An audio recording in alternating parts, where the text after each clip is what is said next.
How strong is Sun Wukong? Sun Wukong, a god with great infatuation with life and wisdom, vows he will never lose it. No matter how many ascend upon the Monkey King, he will not die. His story is actually the inspiration for Son Goku, with Goku having a tail, power pole, and Nimbus cloud to match. Sun Wukong on his journey to the west gains multiple layers of immortality by eating pills of longevity, practicing Tao, and eating an entire garden of heaven peaches. Each one of these heaven peaches grants another layer of immortality. He even crossed his name out of the Book of Death. He has the ability to shapeshift into anything he wants, and with his ability called the 72 transformations, he has 72 lives, meaning you have to kill an immortal god 72 times, and every time someone tries to kill him, it only makes him stronger. This is seen when heaven tried every method in existence to kill Sun Wukong, even the de-immortalizing furnace, but it only made the Monkey King more powerful. So that's where Zenkais come from. Sun Wukong also has the ability to copy his opponent's strength, as shown in his battle with deity Prince Nocha. Nocha turned into a more powerful state, having 3 more heads and 6 more arms. Sun Wukong laughed, did the same, and defeated him like it was nothing. This ability of copying opponent's strength is only limited to Sun Wukong's imagination. Sun Wukong felt that no weapon on earth suited him, so he decided to storm into the Dragon King's palace and took the Rui Jingu Bang, a pillar that was originally designed to measure the depths of the ocean. This weapon can change size just like Wukong. It can shrink to the size of a needle and grow to pierce the clouds of heaven. Each hair on Sun Wukong's body, 84,000 to be exact, can be turned into literally anything he wants. He can literally make anything. He can make weapons, copies of himself, and even copies of his opponents. Fighting against Sun Wukong is basically fighting a nearly infinite amount of opponents that can match your power in an instant, each one having multiple layers of immortality, growing exponentially stronger throughout the battle, and you have to kill all of them 72 times to finally win. Yeah, he's broken. Sun Wukong becomes increasingly more powerful with each battle, defeating 600 gods, 28 of which are constellation gods. He was able to lift the entire Milky Way galaxy, which was stated to be infinite in size, over his head. After defeating every warrior in heaven, he decided to fight the Buddha himself. Buddha made a deal with Sun Wukong. If he could jump out of his hand, he could take the Jade Emperor's throne for himself. Sun Wukong, loving a good challenge, agreed to Buddha's deal. Wukong jumped to the other end of heaven, however he already lost.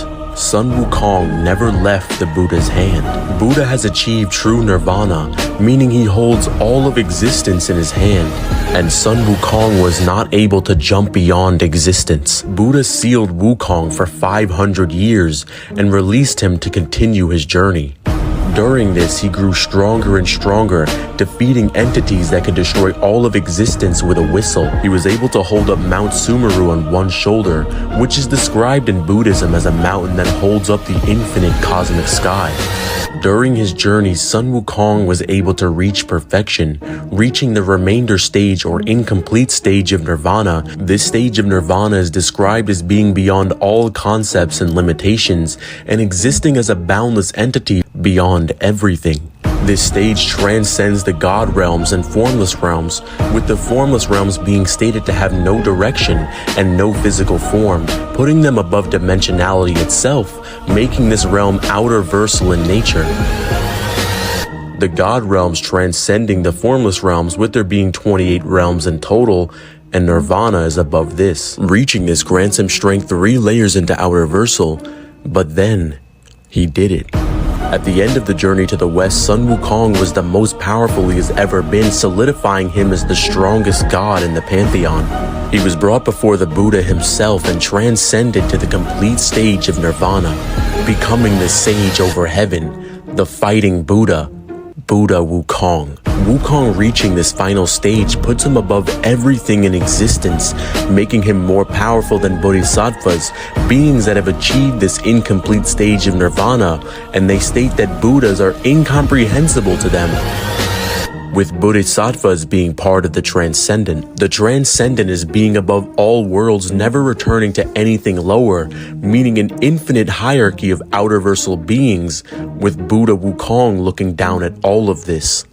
Wukong now having high outerversal strength, becoming all-knowing, all-powerful, and omnipresent, meaning he's everywhere and nowhere, all at once. Fighting against Sun Wukong is a fight you're not going to win. With his immeasurable layers of immortality and the fact that he's literally above life and death itself, Sun Wukong is truly one of the most powerful characters in all of fiction. It's almost ridiculous how broken Sun Wukong is, because any opponent that he faces, he can simply make 84,000 copies of them and sit back as you fight 84,000 versions of yourself. The great sage equal to heaven, the Monkey King, the fighting Buddha, Sun Wukong. What's up guys, it's Divine. If you guys enjoyed this video, make sure you guys leave a like and subscribe and tell me what you think in the comments. What character in fiction do you think can defeat Sun Wukong?